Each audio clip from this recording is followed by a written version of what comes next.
So, getting back to gender and how, as young boys and girls grow up, there's a divergence. When we think about this in reference to girls and their experiences, um, as they grow older, the emphasis on physical beauty becomes extremely important. Um, you can see this, unfortunately, it seems to me that we can see this younger and younger with our girls. Um, the the way they look in their awareness of their appearance and looking pretty and doing whatever it takes to look pretty, how it's changed styles over time in the classroom is certainly apparent.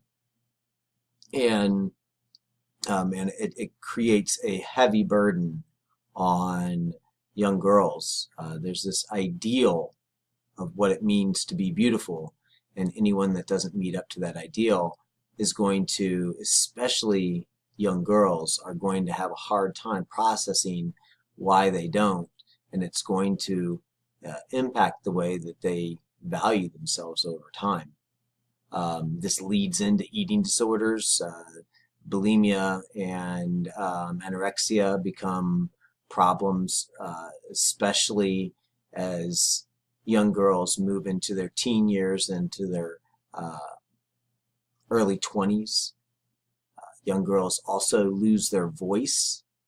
I talked a little bit about this in the previous slides.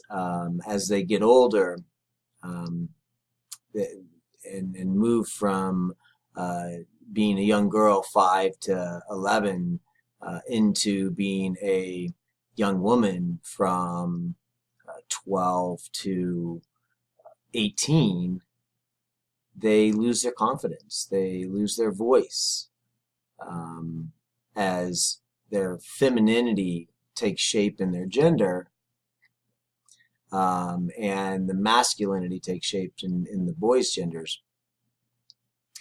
Girls ultimately lose in this process. Teen pregnancies, of course, become extremely problematic. Teen pregnancies and the problems that they create on families cannot be underestimated. We talked about this in Gender in the Family.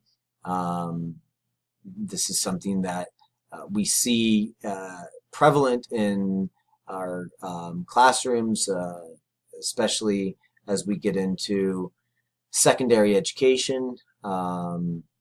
It seems as if the media itself is glorifying teen pregnancies in many respects, with the YouTube, or not the YouTube, but MTV has something on teen pregnancies, and it seems that the girls that get pregnant early are just fine, and life is grand. But we know that teen pregnancies historically were not fine, and they created hardships for the family that might not have been as hard if they would have just waited a little bit longer before they had children, but they didn't. And here they are pregnant at the age of 16, and that impacts the overall uh, financial status of that family. If you have a child at 16, you're less likely to do well than if you wait until you're 26. Of course, with teen pregnancies, a lot of times we don't know who the fathers are. It's not always clear cut who is responsible for the child that your daughter is getting ready to have. Of course, if we do know who the father stays in school. The mother, of course, drops out. Schools are becoming a little more lenient on this policy, but generally speaking, if a child is, at least historically, generally speaking, if a child was pregnant in high school, eventually she would have to be removed. Sexual harassment in the classroom, very real. Uh, Generally speaking, sexual harassment can go hand in hand with bullying. Most students have experienced bullying. A significant number of students have experienced sexual harassment, both males and females. And it will prove to continue to be a problem as we move forward to the 21st century. Especially recently with the election of Donald Trump as President of the United States. This has really given credence to sexually harassing young women, devaluing young women. The Hollywood Access tapes where Donald Trump was caught saying things like he could have any woman that he wanted, he could grab them and pull them around by their private parts. He feels because he's rich and famous that he can go up and he can take any woman he wants. And if the President of the United States is saying something like that, that's sending a message to all the rest of the males in society that this behavior must be appropriate. And it's not. So please teach those around you that this type of behavior is not appropriate. We've moved beyond, or we were moving in the right direction in reference to rooting out and protecting women in reference to sexual harassment and, of course, rape. And it seems as if we've taken some steps back here.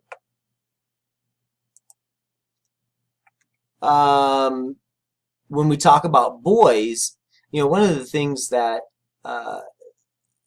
men used in the past to keep women out of school was that they just couldn't handle it, that school ultimately would break them. They did not have the constitution to get an education. The rigors of education would do serious harm to them. And of course, it would not do serious harm to boys.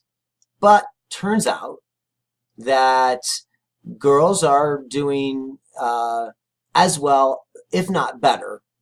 And the test scores are starting to say they're doing better than boys. And they didn't break. Boys, on the other hand, are more likely to be seen by a psychologist. They're more likely to be diagnosed with ADD, dyslexia, special education. They have poor report cards. And they're more likely to be high school dropouts. So the fears that the dominant population, in this case men, laid at the doorstep of women, turns out it should be on their doorstep. And boys need help these days in school for a lot of reasons. The gender divergence on college campuses. Historically, more men went to school than did women.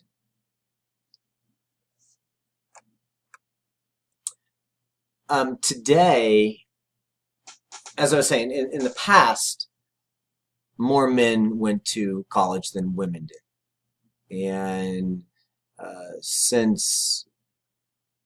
especially since 1972, with the passage, or the mid-1970s, with the passage of Title IX and the attempts to make education co-educational versus same-sex colleges. It changed the atmosphere, and over the time of the last 40, 50 years, women have now taken over in the number of women versus men in college. I think it's now 53% women, 47% men. And that's numbers of all people going to college, which overall has increased. But as all of the numbers of people going to college increased, the number of women increased more than the number of men. Now, this is creating some problems for men. What will happen if the only people that are getting higher education are women? Is this a crisis for men? Generally speaking, when one group that was subordinate starts to do better than the other group, they start to question whether this is good for the dominant group and what do they need to fix the situation.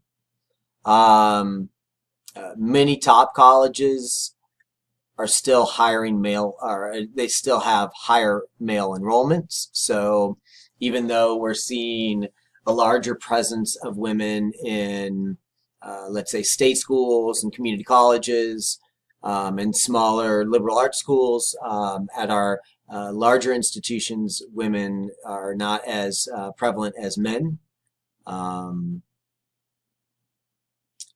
What we generally think of education-wise when a woman goes to higher education, which is especially when we're talking about same-sex colleges versus co-educational colleges. If a woman went to, let's say, Vassar and she does well, the studies previously have said that, well, that means that her experience at a same-sex college like Vassar allowed her to do better. Whereas we might be missing the point, and it's not that